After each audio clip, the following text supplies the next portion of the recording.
सतनाम सतनाम। तो मालिक की अपार कृपा है, बंदी छोड़ की दया है, जो बहुत बढ़िया प्रचार चल रहा है बंदी छोड़ की दया से। जय सतनाम। और भारत में भी बहुत सुंदर प्रचार चल रहा है, आप लोग का पूरा साथ मिल रहा है, क्योंकि अब समय आ गया है जिसका हमें इंतज़ार था, जिसका सारे संसार को इंतज़ार है। इस ज्ञान को पूरे विश्व में जब फैला दिया जाएगा तो ये जितने भी झगड़े हो रहे हैं, जितनी भी जंग हो रही हैं धर्म के नाम पे, भेदभाव के नाम पे, ये सब खत्म हो जाएंगी।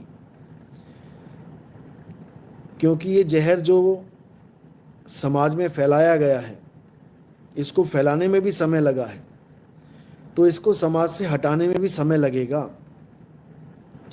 ये कोई जादू की छड़ी नहीं है कि घुमाई और हो गया। पहले ज्ञान को फैलाया जाता है, फिर उसी ज्ञान में अज्ञान पनपता है, फिर उस अज्ञान को छांटने में, हटाने में बहुत समय लगता है, बहुत समय लगता है। लेकिन मालिक की दया है कि ऐसा ज्ञान है ये जो गहराई से एक बार सुनने लग जाए, गहराई से, विवेक से। इसीलिए कल्कि अवतार के हाथ में तलवार पकड़ा रखी है, इसीलिए। और जो ईसा मसीह का जो सेकंड कमिंग है, वो भी लोहे की छड़ उसी को बोला गया है। तलवार किसकी होती है, कागज की कि लकड़ी की? लोहे की। लोहे की छड़ी, उसी तलवार को बोला गया है, लोहे का छड़। तो वो विवेक की तलवार है जो कल्कि अवतार के हाथ में भी है। विवेक की तलवार से अज्ञान का नाश करना है। कोई ये ना सोचे कि कल्कि अवतार घोड़े पे बैठ के आएगा। अरे आजकल जमाना ऑडी का, फरारी का, लैम्बोर्गिनी का है भाई, वो घोड़े पे क्या करेगा आके? जमाना हेलीकॉप्टर, जेट एरोप्लेन्स का है, वो घोड़े पे क्या करेगा आके?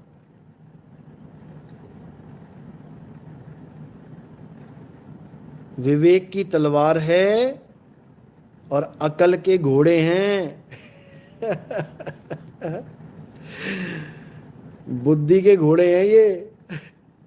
अकल के घोड़े दौड़ाओ और विवेक की तलवार से, जिसको ज्ञान खड्ग कहा जाता है, कबीर साहब की वाणी में ज्ञान खड्ग बोला गया है इसको, विवेक की तलवार को। उस विवेक की तलवार से अज्ञान को काटते चले जाओ, धराशायी कर दो, खत्म कर दो। फिर जो बचेगा वो है ज्ञान, वो है खालिस। उसके लिए गुरु साहिबान ने बोला, राज करेगा खालसा, आकी रहे ना कोई। जो खालिस हो जाएगा, जो देह ज्ञान को छोड़कर मंत्र ज्ञान, जंत्र ज्ञान, तंत्र ज्ञान, ये जितना भी 52 अक्षर का खेल है, जितना भी देहों का खेल है, जितना भी मंदिर मस्जिद का खेल है, जितने भी तीर्थ स्थानों का खेल है, जितना भी संसार में जो दिख रहा है माया, उसका खेल है, उसको खत्म करके, हटा के दिमाग से केवल आत्मा को जानेगा, आत्म ज्ञान में रमण करेगा, वो खालिस बनेगा, वो राज करेगा। और राज कहां करेगा जाके? इस तीन लोक में राज करेगा। कितने दिन राज कर लोगे? अरे जब यहां शरीर ही अमर नहीं है तो राज क्या करोगे? कभी यहां राजा भिखारी बन जाता है, कभी भिखारी राजा बन जाता है। क्या करोगे ऐसी दुनिया में राज करके? ऐसी दुनिया में राज करो जहां एक बार सिंहासन पे बैठ गए तो वापस नहीं आना पड़ेगा। अब तो जाए चढ़े सिंहासन और मिले हैं सारंग पानी, राम कबीरा एक भय हैं, कोई न सके पहचानी। असली मजा तब है जब सिंहासन पे चढ़ जाओ। सिंहासन पे, ये वाले सिंहासन नहीं चाहिए, लकड़ी के, लोहे के, सोने के, चांदी के, ये सब यहीं धरे रह जाएंगे। सिंहासन वहीं पड़ा रह जाएगा और तुम्हें उठा के फूकाएंगे लोग, तुम्हें उठा के दफना देंगे। सिंहासन वहीं रह जाएगा। सिंहासन है खुदा का सिंहासन, अल्लाह का सिंहासन, मौला का सिंहासन, करीम का सिंहासन, वाहिगुरु का सिंहासन, परम पिता परमेश्वर का सिंहासन, बंदी छोड़ का सिंहासन। उस सिंहासन पे जाना है, तब समझो कि जीवन सफल हुआ। नहीं तो यहां भी धक्के खाते रहे और अंत समय में भी धक्के खाएंगे। तो अच्छे से समझ लो इसको। तो यही हर जगह समझाया गया है, हर धर्म में यही समझाया गया है। देखो, सारे धर्मों के नबी आए, सारे धर्मों के गुरु आए, पंथ प्रवर्तक आए, सब ने एक ऑप्शन छोड़ दी लास्ट में। एक ऑप्शन सबने छोड़ी है, सबने।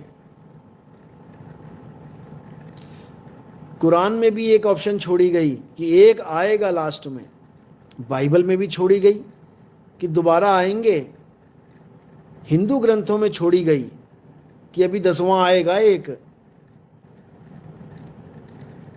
गुरु ग्रंथ साहब में भी छोड़ी गई है। आण 78 जान 97 होर भी उठसी मर्द का चेला। ये गुरु ग्रंथ साहब की वाणी है। इसको अभी खोला तो नहीं है मैंने, लेकिन जल्दी खोलेंगे जब समय आएगा इसका। आण 78 जान 97 97 होर भी उठसी। होर भी यानी एक और उठेगा, मर्द का चेला। उस मर्द का कौन है मर्द? एक ही मर्द है इस दुनिया में, बाकी सब नारी हैं। वो शब्द गुरु मर्द है। उस शब्द गुरु का चेला उठेगा एक और। ये गुरु ग्रंथ साहब में दर्ज है वाणी। महात्मा बुद्ध की, उनके जो शिष्य हुए हैं, उन्होंने भी अपने ग्रंथ में लिखा है कि ये तो छोटा बुद्ध है, जो 24-25 देशों में जो आज बुद्ध धर्म चल रहा है। एक और बुद्ध आएगा और वो इतना बड़ा प्रचार करेगा कि पूरा संसार समा जाएगा उसमें। सबने एक ऑप्शन छोड़ी है। क्यों छोड़ी है? क्योंकि वो ये समय है, ये है वो समय जब इस मूल ज्ञान को, इस आत्म ज्ञान को पूरे संसार में बिना भेदभाव के, ना हिंदू, ना मुस्लिम, ना सिख, ना ईसाई, कोई भेदभाव नहीं करना है। सब मालिक के बच्चे हैं, सब मौला के बच्चे हैं, सब परमात्मा के बच्चे हैं, सब वाहिगुरु अकाल पुरख के बच्चे हैं, सब परमेश्वर के बच्चे हैं। भेदभाव खत्म, आत्मज्ञान शुरू। समझ लो। तब समझो कि हां, अब वो कथन सत्य हो रहा है जिसके लिए नास्त्रेदमस ने भी बोला, जिसके लिए सब संतों ने भी बोला। अभी तो बहुत सारी भविष्यवाणियां आपको बताई जाएंगी। अलग अलग देशों के लोगों ने भारत के लिए जो बोला है, भारत में उस ज्ञान के लिए जो बोला है, जो पूरे संसार को एक रास्ता दे देगा, एक रास्ता दिखा देगा और भारत विश्व गुरु कहलाएगा। इसी ज्ञान को फैलाने के लिए आज तक का जितना भी ज्ञान था वो फैलाया गया पहले पूरे संसार में। इस ज्ञान को सब तक पहुंचाने के लिए हर देश में मालिक ने पहले से ही बंदे सेट कर दिए हैं, बस जाने की देर है। और देखते देखते देखते देखते 195 देशों के सब हंस, सब विवेकी लोग एकदम जागेंगे, एकदम। समय आने दो, खिचड़ी एकदम नहीं पक जाती थोड़ा समय लगता है, लेकिन ये बीरबल की खिचड़ी नहीं है ये बीरबल की खिचड़ी नहीं है, ये नितिन दास की खिचड़ी है सही टाइम पे पकेगी, चिंता मत करो। लेकिन सही टाइम भी थोड़ा समय लेता है, ऐसा नहीं कि अभी चूल्हे पे रखते ही उठा लो, उसके लिए भी टाइम चाहिए, और वो समय आ गया है। अब इसमें कोई दो राय नहीं है, समय आ गया है, बस अब देखते जाओ क्या होता है। अब वो होगा जो मंजूरे खुदा होगा, अब वो होगा। तो मालिक की कृपा है, बंदी छोड़ की अपार दया है, जो धीरे धीरे धीरे धीरे जीव जागते जा रहे हैं। सतनाम। देवीलाल, गुरुजी डेली एक बंदे को यूट्यूब चैनल से जोड़कर आता हूँ, एप्लीकेशन डाउनलोड करके देता हूँ। बहुत बढ़िया, बहुत बढ़िया। ऐसे ही धीरे धीरे जीव जागते रहेंगे तो अपने आप जागृति होती जाएगी, क्योंकि इस ज्ञान के अलावा और जितना भी ज्ञान है संसार में, याद रखना उस ज्ञान से केवल झगड़े ही होंगे, झगड़े होते ही आए हैं। इस दुनिया को आज तक कोई ज्ञान एक नहीं कर पाया, क्योंकि वो सारा ज्ञान 52 अक्षर का ज्ञान था। 52 अक्षर सारी दुनिया को एक नहीं कर सकता, याद रखो। 52 अक्षरी ज्ञान तो एक से अनेक कर देता है, एक से अनेक कर देता है, लेकिन जो आत्म ज्ञान है वो अनेक से एक करना जानता है, वो सबको एक कर देगा। तू भी आत्मा, मैं भी आत्मा, सब आत्मा ही आत्मा। अब अपनी आत्मा को जान लो, उसी में परमात्मा का वास है। बिल्कुल सिंपल। कोई कलमा पढ़ने की जरूरत नहीं पड़ी, कोई नमाज पढ़ने की जरूरत नहीं पड़ी, कोई हिंदू देवी देवताओं की आरती गाने की जरूरत नहीं पड़ी, कोई हिंदू के मंत्र जपने की जरूरत नहीं पड़ी, कोई ईसाइयों की प्रेयर करने की जरूरत नहीं पड़ी, कोई गुरु ग्रंथ साहब को पढ़ने की, अरदास करने की जरूरत नहीं पड़ी। सारे 52 अक्षर किनारे कर दो और केवल आत्म तत्व को जानो। आत्म तत्व को याद रखना। तत्वदर्शी संत का मतलब वो नहीं होता जो तुम समझ बैठे हो। तत्वदर्शी संत का मतलब मंत्र जपने वाला संत नहीं होता। ये तत्वदर्शी तत्वदर्शी दिखा दिखा के मंत्रों के जपने वाले जपियों ने अपने आप को तत्वदर्शी सिद्ध करने में पूरी जान झोंक दी। गलत है। तत्वदर्शी का मतलब ही ये होता है तत्वों का दर्शन कराने वाला, चाहे वो ज्ञान रूप से कराए, चाहे वो देखने से, आंखों से करा दे। जैसे 5 तत्वों का दर्शन और 5 तत्वों का ज्ञान आप आंखों से कर सकते हो। आंखों से आपको 5 तत्व दिखाई दे सकते हैं। जो आंख से नहीं दिखता उसको आप अपनी त्वचा से महसूस कर सकते हो। हवा आंख से नहीं दिखती है, उसको आप अपनी त्वचा से महसूस कर सकते हो। पंखा चलता है तो ज्ञान इंद्री से ज्ञान हो जाता है, यानी तत्व का ज्ञान कराने वाला। एक आदमी खड़ा है, उससे पूछो हाँ भाई हवा चल रही है क्या? नहीं चल रही है। थोड़ी देर में हवा आ गई, हाँ चल रही है क्या? हाँ चल रही है। हो गया तत्व का ज्ञान। तत्वदर्शी संत चाहिए, मंत्र जपने वाला संत नहीं चाहिए। इन मंत्र जपेड़ियों ने, ये मंत्र जपोड़ी हैं, ये इन मंत्र जपोड़ियों ने सारी दुनिया में मंत्र ही मंत्र फैला दिए।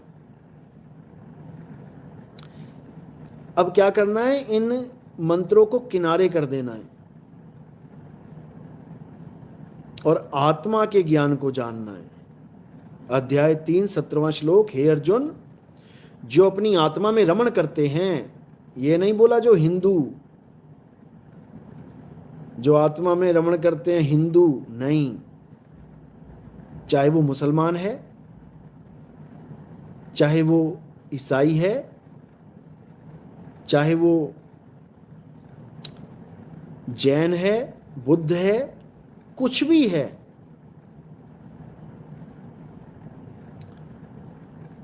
सब अपनी आत्मा को जानो, फिर देखो क्या होता है।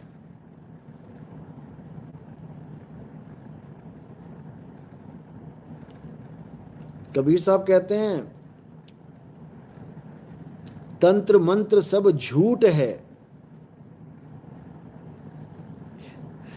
इनमें न भरमो कोई, और सार शब्द जाने बिना ये कागा हंस ना होई।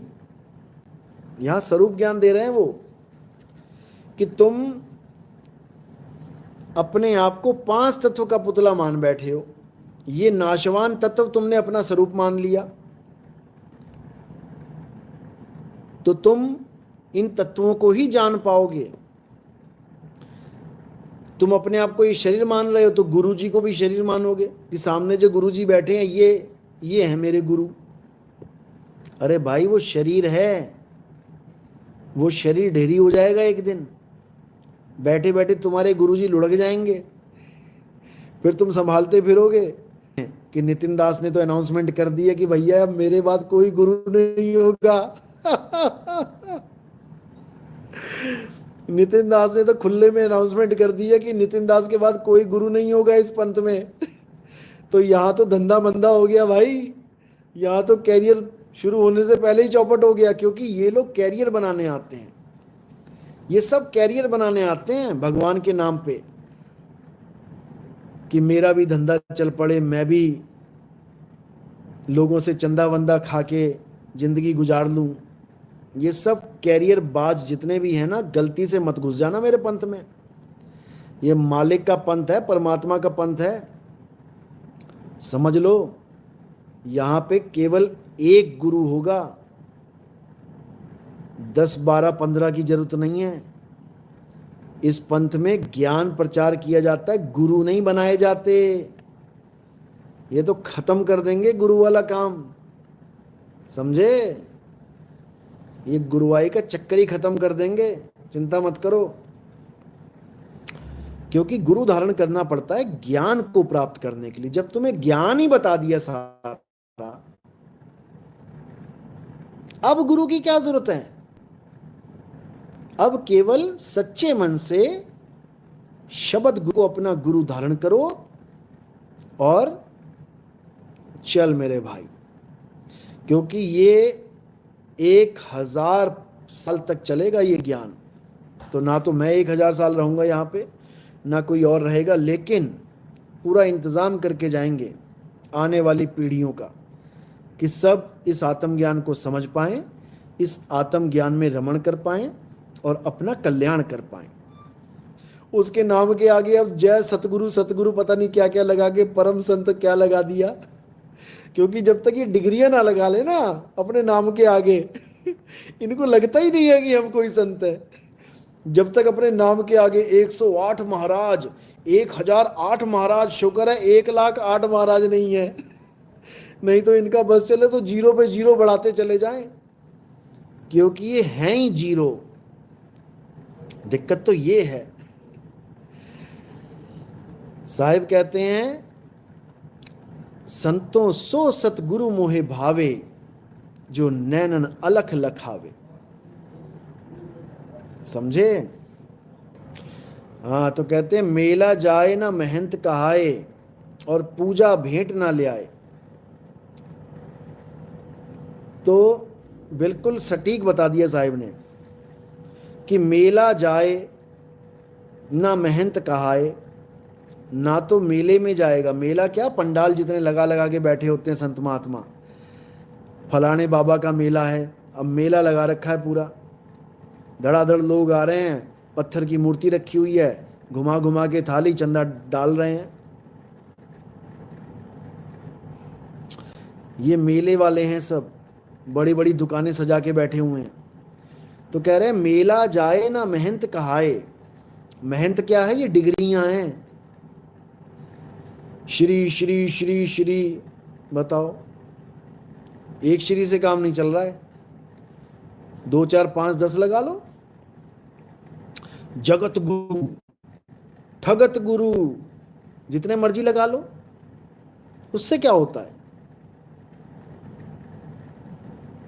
या तो कहीं तुमने डिग्रियां ली हो यहां, तब तो समझ में आता है कि कोई भगवान आया अवतार लेके, उसने उपाधि दी तुम्हें, तब तो समझ में आता है। जो मन आ रहा है लगाई जा रहे हैं, लगाई जा रहे हैं, लगाई जा रहे हैं। कबीर साहब सारी डिग्रियों को खत्म कर रहे हैं। मेला जाए ना महंत कहाए, पूजा भेंट ना ले आए। पूजा विदाई के चक्कर में भागे रहते हैं, 50-50 किलोमीटर तक साइकिल चला के जाते हैं महंत लोग। क्यों? अरे वहाँ पे 2000 रुपये विदाई मिलेगी, क्योंकि पहले ही फिक्स कर दिया होता है इन्होंने। ये जब इनविटेशन देते हैं, फ़ोन करते हैं, तो बता देते हैं कि विदाई इस बार कितनी देंगे। 2000 की विदाई। अच्छा, 2000 रुपये दिहाड़ी, चलो साइकिल उठाओ। पेट्रोल भी नहीं फूकते, साइकिल से पहुंच जाते हैं। तो ये सब जो है, ये सब माया का खेल है, माया का झगड़ा है। इसको हटाओ। किसी डिग्री की जरूरत नहीं है, डिग्री एक ही है बस यहां पे, और डिग्री है आत्मज्ञान की। और वो किसे मिलेगी? जिसको आत्मा का ज्ञान हो जाएगा, बस, और कुछ नहीं चाहिए। आत्मज्ञान हो जाए, यही डिग्री है, इसके अलावा और कुछ नहीं चाहिए।